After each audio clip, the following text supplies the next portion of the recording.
गजाननं भूतगणाधिसेवितं कपित्थजम्बो फलचारुभक्षणम् उमासुतं शोकविनाशकारकं नमामि विघ्नेश्वरपादपङ्कजम्।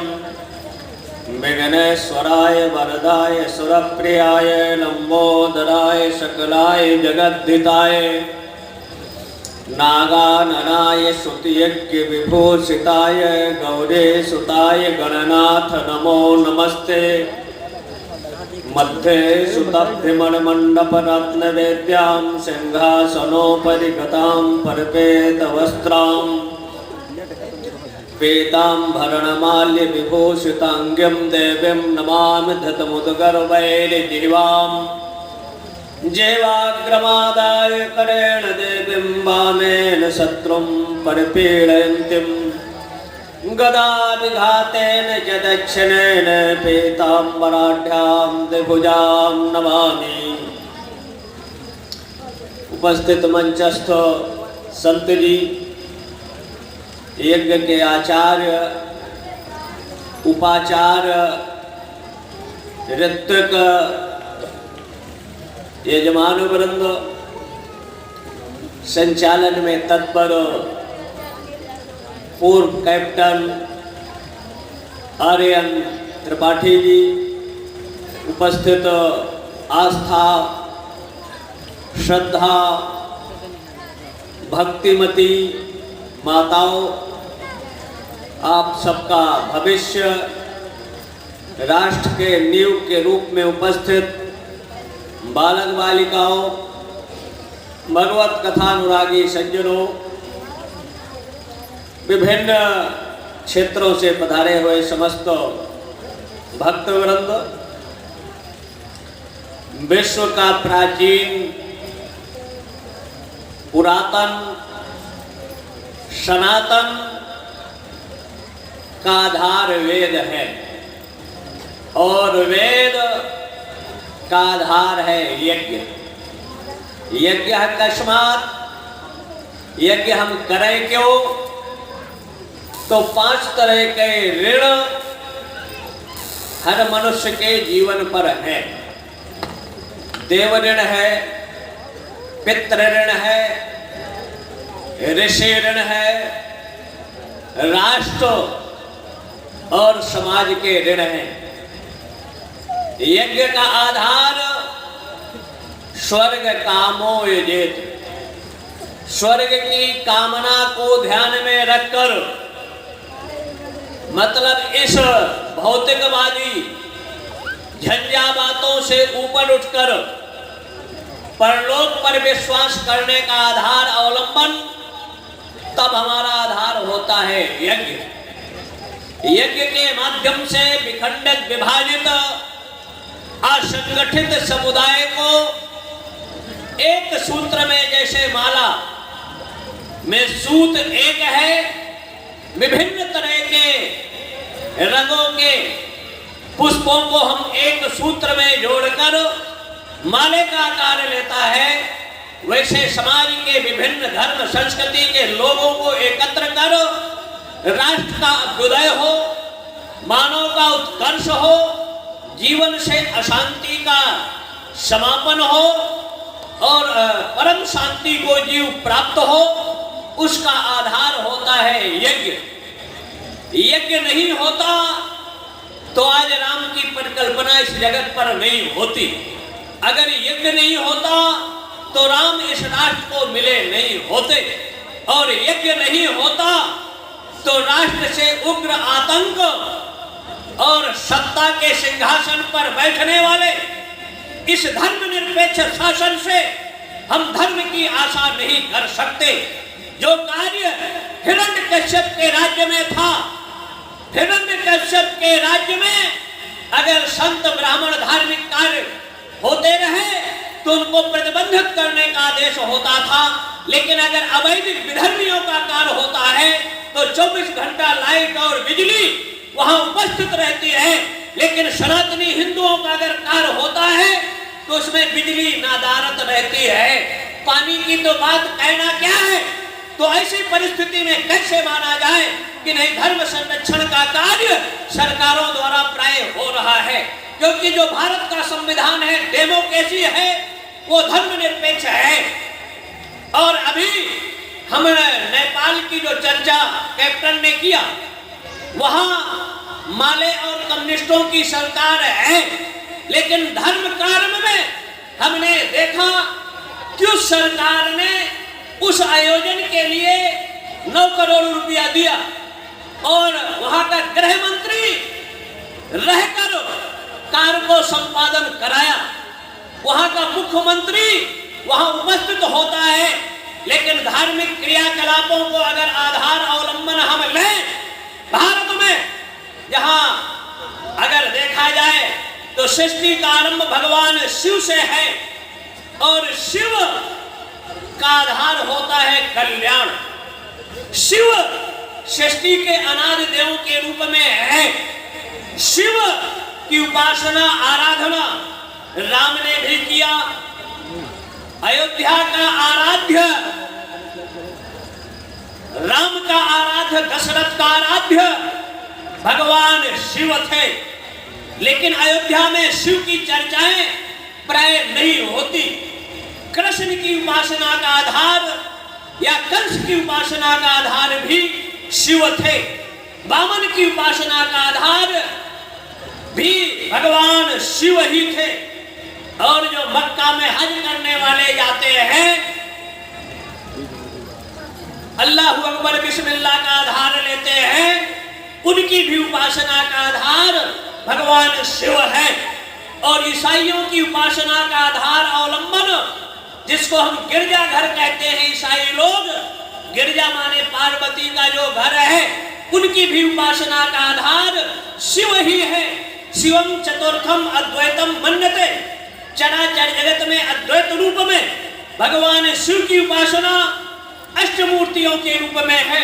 छिट जल पावक गगन समीरा, सूर्य चंद्र और यजमान, ये भगवान शिव की अष्टमूर्तियां हैं। और अष्टमूर्तियों को हम पंच भौतिक शरीर से पंच कर्मेंद्रिय और पंच ज्ञानेंद्रियों का आधार लेकर अगर देखा जाए तो शिव एक सृष्टि के ऐसे देवता हैं कि प्रातः काल से जगत जननी पराम्बा राजराजेश्वरी त्रिपुर सुंदरी उमा के दरबार में कटोरा लेकर भिक्षायाचन करते हैं, लेकिन कोई भी भिखारी भगवान शिव के सामने चला गया तो खाली हाथ, रिक्त हाथ नहीं रहता। जिन्होंने जो मांगा, जो कामना किया, जो इच्छा किया, भोलेनाथ उसकी कामना पूरी करते हैं। हर देवता की उपासना आराधना का नियम कायदा कानून है, चाहे वैदिक ऋचाओं के साथ, चाहे साबर ऋचाओं के साथ, तांत्रिक ऋचाओं के साथ आप भगवान शिव की उपासना आराधना करें। और चाहे एक अंतज समाज से तिरस्कृत बहिष्कृत वो अपने मुख में जल लेकर और असत दिव्य जीवों की हिंसा कर, मांस रख कर भगवान शिव की उपासना से ओम नमः शिवाय, ओम नमः शिवाय। श्रोत्रिय अपने आचार नियमों के तहत शिव की उपासना करता था, और जब जाए तो वहां मांस का वहां पड़ा हुआ देखे तो एक दिन दुखी होकर वो श्रोत्रिय भगवान शिव को ही उखाड़ कर ले आया। और जब वो शिकारी असत मार्गी भगवान शिव के मंदिर में गया, शिव की मूर्ति को नहीं देखा, जल मुख में भर कर ले जाता था, अंजलि में भोलेनाथ को स्नान कराता था और उस मांस का भोग लगाता था। और उन परिस्थितियों के बाद जब वो देखता है कि भोलेनाथ नहीं है तो बड़ा दुखी होता है, व्याकुल होता है और अपने सर को काट कर वहीं पर अर्पण करना चाहता है। तो शशांक शेखर पलंकर भगवान भोलेनाथ वहां प्रकट हो जाते हैं और भक्त की कामना अभिलाषा की पूर्ति करते हैं। तो वैदिक ऋचाओं के साथ, 16 मंत्रों के साथ भगवान शिव की उपासना का जो फल है वो मंत्र अगर नहीं जानता तो केवल वैसे ही अगर अर्पण कर देता है तो जो पदार्थ अर्पण करता है, रावण जैसा वेदों की ऋचाओं से भगवान शिव को अर्पण कर कुबेर की लंका में कब्जा कर लेता है। भगवान शिव द्वादश ज्योतिर्लिंगों के रूप में भारत में प्रतिष्ठित है, जिनकी उपासना आराधना सृष्टि के आरंभ से ब्रह्मा और विष्णु के संघर्ष को आधार लेकर 5000 वर्ष तक ब्रह्मा हंस पर और भगवान विष्णु गरुड़ पर पाताल की ओर और ब्रह्मा आकाश की ओर वो ज्योतिर्लिंग रूप स्वरूप का पता लगाने के लिए, लेकिन उसका आदि अंत नहीं हुआ। और यही शिवरात्रि के दिन ब्रह्मा मिथ्या भाषण करता है और यहाँ तक कि हमने शिवलिंग को पता लगा लिया और भगवान विष्णु ने कहा हम तो पता नहीं लगा पाए, तो क्या साक्षी है, गवाह है। जैसे भारत की न्यायालय में डेमोक्रेसी में 2 गवाह दे दे और वहां उसी को आधार लेकर जज अपना जजमेंट अर्पण कर देता है, निर्णय कर देता है। जहां व्यक्ति बदलने से जज के सामने न्यायालय में अपराधी ने हत्या कर दिया और police IPS CPC police act की जो धाराएं हैं उन्होंने साक्ष्य प्रस्तुत किया। जज कहा भाई हमारे सामने हमारे चेंबर में हत्या होती है, ये जिसके प्रति सबूत है ये व्यक्ति अपराधी नहीं, लेकिन जज बाध्य है सबूतों के आधार पर निर्णय देने के लिए और उसके सामने हत्यारा दूसरा है। जज ने उस अपराधी को बुलाया और पूछा कि भाई मेरे सामने का एक कांड है, हत्या तो तुमने नहीं किया, तो ये बताइए इसके पहले क्या हत्या मर्डर किया। उन्होंने कहा कि जज साहब मैंने इसके पहले 42 हत्याएं किया और मैं बच गया, लेकिन इसको मैंने किया नहीं और इसमें मैं फंस रहा हूं। मतलब और करे अपराध को और दंड फल पाए। तो भारत की जो डेमोक्रेसी पुलिस तांत्रिक व्यवस्था है, जिसका आधार भ्रष्ट तत्व है, जिसमें जनता भारत की पीसी जाती है और जब गरीबों को थानों से न्याय नहीं मिलता तो परिणामतः अराजकता का माहौल निर्मित होता है। तब उग्रवाद, आतंकवाद, नक्सलाइट का प्रादुर्भाव धरा पर होता है और परिणाम जब निरपराधी को पुलिस पकड़कर इनकाउंटर कर देती है और अपराधी को बचाया जाता है, उसी का परिणाम ये हाई कोर्ट जोधपुर के नथमल शर्मा के कोर्ट का निर्णय था और अंततोगत्वा उसको फांसी की सजा दिया और रिजाइन दे दिया कि भारत की जो कानून व्यवस्था है ये बहुत गड़बड़ है, इसमें संशोधन और सुधार होना चाहिए। लेकिन आजादी के 70 वर्षों में संशोधन सुधार की जगह 2000 से ज्यादा सुधार हो गया, लेकिन आज भी लोगों को न्याय न मिलने का आधार, न्याय का अधिष्ठाती आधार अगर देखा जाए तो न्याय समाज को मिलना चाहिए और अगर न्याय मिलेगा तो समाज में सुशासन होगा। 1946 में बंगाल में नोआखाली में लोगों ने घोषणाएं किया और हजारों लाशें पट गई। उस समय भी मीडिया थी, उस समय भी सेनाएं थी, उस समय भी आजाद हो चुका था भारत। और उसके बाद जब एक व्यक्ति जो कसाई था उन्होंने अपना बाटा उठाया और कहा कि प्रतिकार करने के लिए आगे आ जाओ, तो इस देश का जो महात्मा था उसने कहा हिंदुओं को हथियार नहीं उठाना चाहिए। मतलब हिंदू कटता रहे, मरता रहे। सत्ता के सिंहासन में बैठने वाले बहुत लोग हैं, लेकिन भारत की हर समस्या का समाधान, भारत का विभाजन धर्म के आधार पर हुआ था और धर्म के आधार पर भारत में पाकिस्तान बना।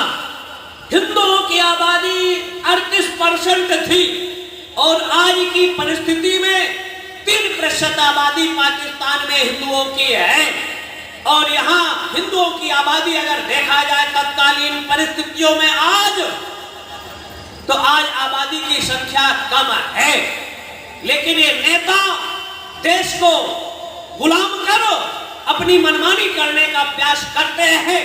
और अगर वास्तव में हिंदूवादी सरकारें हैं और हिंदू हित की सोचती है तो भारत को तत्काल हिंदू राष्ट्र घोषित किया जाना चाहिए। भारत की हर समस्या का समाधान हिंदू राष्ट्र है, और जिस दिन हिंदू राष्ट्र होगा तो भारत पूर्ण रूप से आजाद होगा। लेकिन ये ताली बजाने से नहीं होगा, इसके लिए आपको संघर्ष करना होगा, आवाज बुलंद करना होगा, और सत्ता के सिंहासन की मलाई खाने वालों को सबक सिखाना होगा कि हिंदू हित में आपको निर्णय लेना होगा। आखिर कौन सी मजबूरी है कि मदरसों के लिए वीवीआईपी ट्रीटमेंट, आधुनिक व्यवस्थाएं हिंदूवादी सरकारें उपलब्ध कराती है। आवासीय, अगर इस जिले में 25,000 मकान आए तो 24,000, 22,000, 20,000 मकान उन मुल्लों को दिया जाता है, हिंदुओं को क्यों नहीं दिया जाता? अगर हिंदूवादी सरकारें हैं तो हिंदुओं को 100% मकान मिलना चाहिए, 100% सिलेंडर मिलना चाहिए, 100% गैस मिलना चाहिए। लेकिन कश्मीर में 3.5 लाख हिंदुओं को हटा दिया गया। 1.5 लाख 18 से 22 साल तक की ललनाओं का अस्तन और गला काटा गया, जंघाओं पर चाकू से गोदा गया, जहर की पुड़िया खाकर 1.5 लाख बालिकाएं आत्महत्या कर लिया।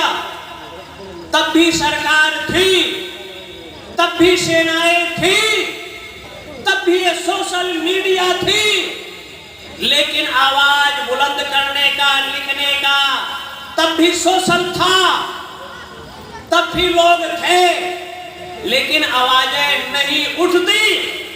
आज स्थिति कश्मीर में, आज भी स्थिति जवानों को दौड़ाकर पीटा जाता है, पत्थर से मार दिया जाता है, और जवानों पर AK-47 चलते हैं, और 370 हटे लगभग 4 साल हो गया, लेकिन 89-90 के हत्यारों पर 10 लाइन की FIR दर्ज नहीं होती।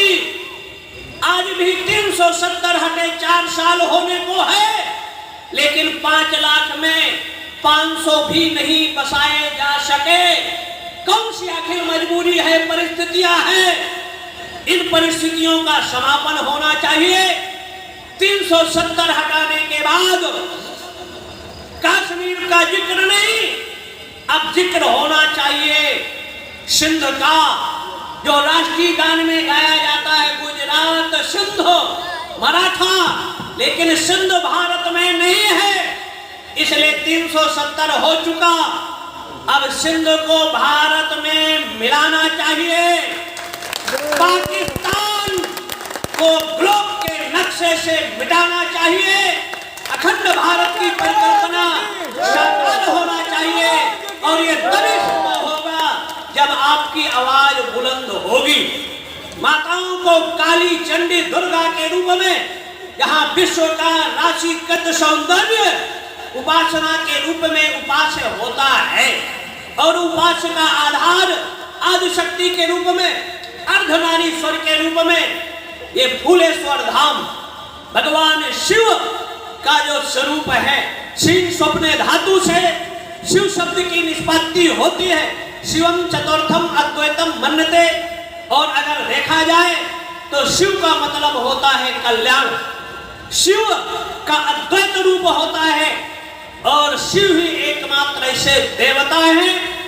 जब समुद्र का मंथन होता है तो मनुष्य अपनी कर्मेंद्रिय, ज्ञानेंद्रियों से कुल कुंडली को जागृत कर जब उसको ऊर्ध्वमुखी बनाता है तो उसमें नकारात्मक विष पहले सृजित होता है। तो जब देवता और दानव सात्विक और राजस शक्तियां मिलकर जब समुद्र का मंथन करते हैं तो उससे कालकूट विष निकलता है, और उस विष का पान कौन करते हैं? जो राष्ट्र के नायक हैं, जो राष्ट्र के अधिष्ठाता हैं, राष्ट्र के सर्वोच्च स्थिति में हैं, और उन परिस्थितियों में विषम गरल के ही पान किए भगवान शिव ने कालकूट विष का पान कर और समाज के लिए अच्छाई दिया। तो वास्तव में सत्ता को बुराई अपने पास रखना चाहिए और अच्छाई देश की जनता को अर्पण करना चाहिए, और यह तभी संभव होगा कि आपको सक्रिय भूमिका इस यज्ञ का आधार यज्ञ देव पूजा संगति करण दानेशु, यज्ञ मंडप का आधार यज्ञ में आवाहित देवताओं का पूजन, और ये जो सत्संग था यहाँ सत्यचित आनंद स्वरूप परमात्मा के सत्स्वरूप और शिव संबंधित रुद्र यज्ञ में शशांक शेखर पिलंकर भगवान शिव की अत्यधिक चर्चा, उनका अष्टमूर्तियां, द्वादश ज्योतिर्लिंग और शिव का विमर्श, शिव तत्व, शिव का आधार अवलंबन, इस पर चर्चाएं होना चाहिए। राम यज्ञ में राम से संबंधित परिचर्चाओं का होना चाहिए, और विष्णु यज्ञ में विष्णु से संबंधित, और दुर्गा यज्ञ या सचंडी सहचंडी में आदिशक्ति परम्बा भगवती के स्वरूप का महिमा निरूपण वर्णन का आधार निरूपित होना चाहिए। और अगर ये होगा तो निश्चित है उस यज्ञ का वैशिष्ट उद्देश्य और उस देवता का लक्ष्य व्यक्तित्व कृतित्व समाज के सामने होगा। तो भोलेनाथ ने विष का पान किया, एक हाथ में माला जपते हैं और एक हाथ में त्रिशूल रखते हैं दुष्टों के लिए। और जिस दिन हिंदू समाज अपने देवी देवताओं से शिक्षा लेकर लाख का 50,000 का मोबाइल रखेंगे, कहेंगे एप्पल का है, ये फलानी कंपनी का है, लेकिन आवारा पागल अगर कुत्ता वहां अटैक करता है तो हाथ में 2 हाथ की छड़ी नहीं होती। जब अपने देवताओं का स्वरूप का ध्यान करते हुए अपने हाथों में हिंदू समाज हथियार धारण करेगा तो हिंदुओं की बहन बेटियों की इज्जत से खिलवाड़ नहीं होगा, हिंदुओं के मंदिर तोड़े नहीं जाएंगे, हिंदुओं का स्वाभिमान सुरक्षित और अखंड होगा। लेकिन तपौड़ी पीटते रहो तो इससे आपके स्वाभिमान मान सम्मान की रक्षा नहीं होगी।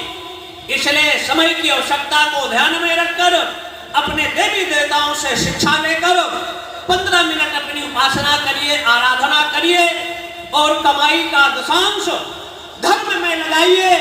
धर्म अगर इस धरा में जीवित रहेगा, क्योंकि सत्ता के सिंहासन पर कंस सा हिरण्यकश्यप हिरण्यदाक्ष थे तो उनका पहला आक्रमण था धर्म पर, गायों पर और राष्ट्रवादियों पर आक्रमण था।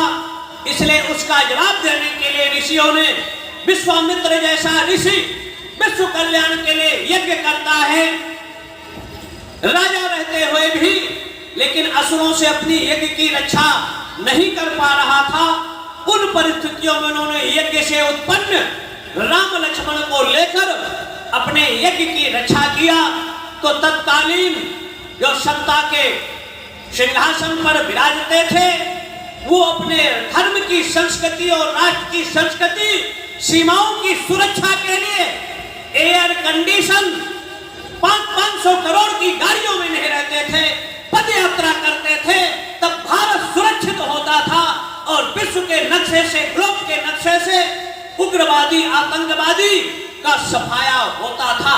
लेकिन आज की सत्ता के सिंहासन पर बैठने वाले वीवीआईपी ट्रीटमेंट जेलों पर आज उग्रवादी आतंकवादियों की फाइल देखने को ना तो हमारे राष्ट्रपति को फुर्सत है और 385 कमरों में रहकर अगर देशद्रोहियों की फाइल नहीं देख सकता, 89 और 90 के हत्यारों की फाइल देखकर उस पर एक्शन नहीं लिया जा सकता, सेनाओं पर गोली चलाने वालों की फाइल नहीं देखी जाती, वीवीआईपी जेलों में ट्रीटमेंट पाते हैं, तो कहेगा संविधान, कहेगी सरकारें, सेना पर अगर एक्शन हो जाए, पत्थरबाजों के तो किसी की हिम्मत नहीं पड़ेगी।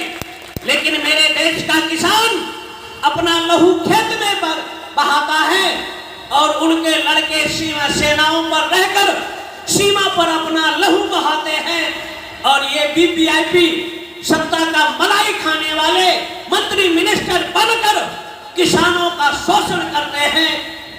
किसानों का जब फसल आएगा, चाहे धान का सीजन आए, चाहे गेहूं का सीजन आए, लेकिन एक मुख्यमंत्री का वेतन 2.5 लाख, 3 लाख, 3.5 लाख, अब किसान के लिए केवल 2,000।